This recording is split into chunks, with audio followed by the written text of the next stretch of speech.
Hello and welcome to this first video on Hobby Quick, formerly Tabletop Magpie.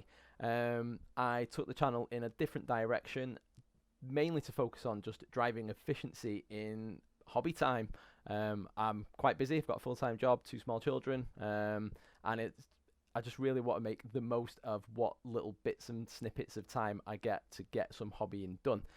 With that in mind, I thought I'd start a brand new project, which is the Kruleboyz from the Dominion box set. So I'm not really set up for doing actual painting videos, so I've taken photos of a step-by-step, and I'll just sort of like talk over those. So here we go.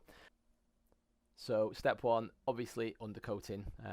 You can see here I've got a few of the lads on a Citadel spray stick just to get a really good all-over coverage.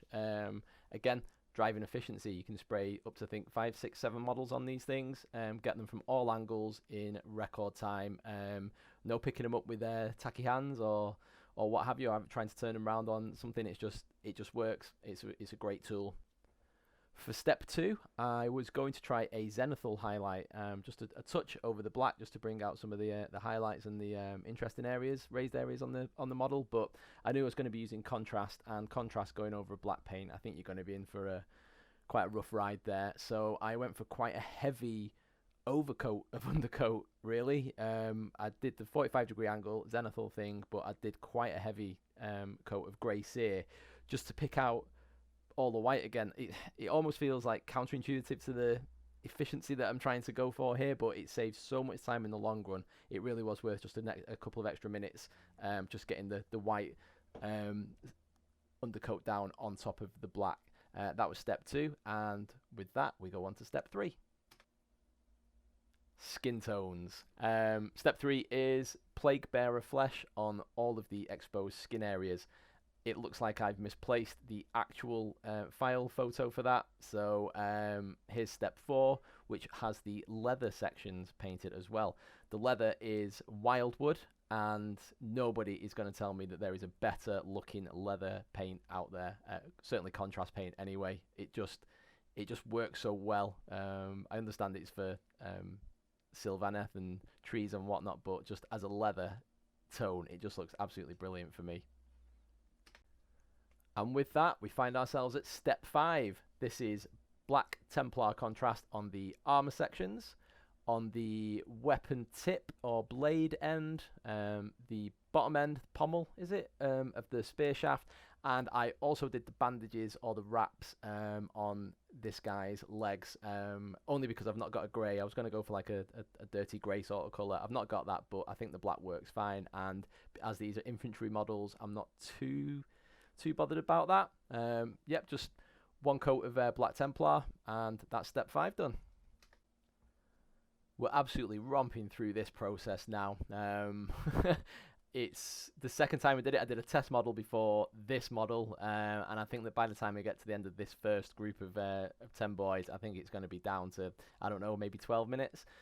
Anyway, that said, step 6, just Blood Angel's red contrast on the scare shield.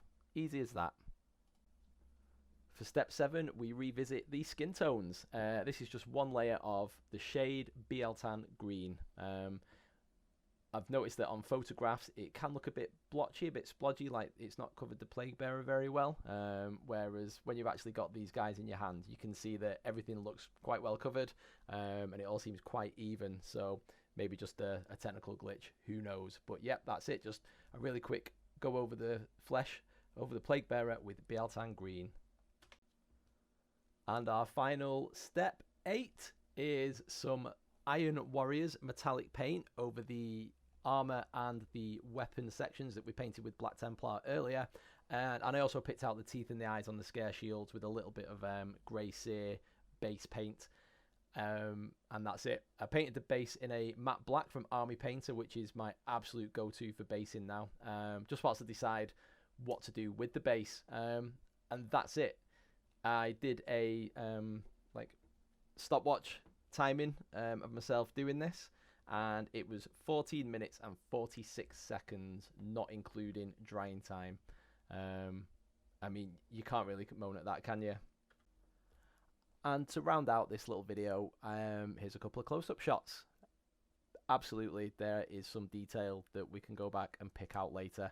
I'm certainly going to be going back at some point once they're all painted, and picking out the metals with some Nuln Oil, some Agrax, then just pick out some edges. The scare shields, yeah, they need a little bit more work.